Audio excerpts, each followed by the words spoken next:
अनेकांच्या पोटातील ओठावर येणाऱ्या गोपितांची बिनधास्त मांडणी करणारं बातमीपत्र। काँग्रेसने कंगना राणावत यांच्यावर केलेल्या टीकेनंतर नवनीत राणा आक्रमक। कंगना राणावत यांच्यावर काँग्रेसने टीका केल्यानंतर खासदार नवनीत राणा आक्रमक झाल्या। काँग्रेसच्या प्रवक्त्यांनी कंगना राणावत यांच्याबद्दल आक्षेपार्ह वक्तव्य केलं। तो अपमान एकट्या कंगना राणावतचा नाही तर देशभरातील महिलांचा अपमान आहे। ज्या काँग्रेस पक्षाचे नेतृत्व सोनिया गांधी, प्रियंका गांधी करतात, त्यांच्या पक्षातील नेत्यांनी अशा प्रकारे वक्तव्य करणं हे निंदनीय आहे। जो महिलांचा सन्मान करत नाही त्याचा सन्मान देखील देशातील जनता करणार नाही। आज जे कंगना राणावतला जे तिकीट मंडीवरनं दिलेली आहे त्याच्यासाठी काँग्रेसचे प्रवक्त्यांनी काहीतरी लिहून एक अशोभनीय शब्दातून एक महिलाचा अपमान, म्हणजे नुसतं कंगना राणावतचा अपमान नाही, या देशामध्ये राहणारी प्रत्येक महिलाचा अपमान या काँग्रेस पक्षाद्वारा झालेला आहे।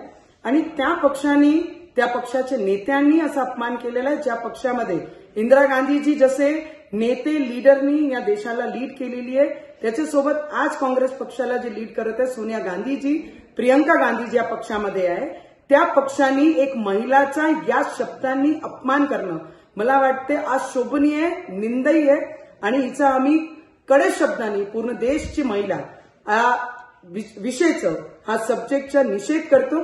आणि या देशची सगळी महिला हे अपेक्षित आहे की काँग्रेसकडनं या पद्धतीचे बोलणारे जेवढेही लीडर आहे त्यांच्यावर इमिजिएट कारवाई करतील।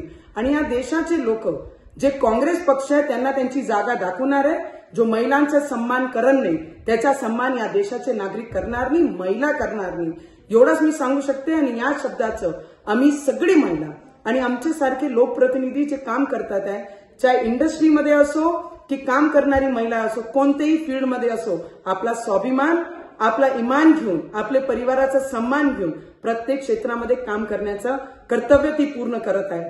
तर हे काँग्रेसचे लोक, काँग्रेसचे नेते विसरून गेले आहे। जर या काँग्रेस पक्षाचे नेत्यांनी त्यांच्या असे बोलणारे जे लोक आहेत त्यांच्यावर जर कारवाई केली नाही तर या देशाची महिला हे समजन की काँग्रेसला महिलांचा सन्मान करायचा नाहीये आणि हे विसरून गेले आहे। बेधडक निर्भीड बिनधास्त मांडणी करणारा खबऱ्या लाईव्ह।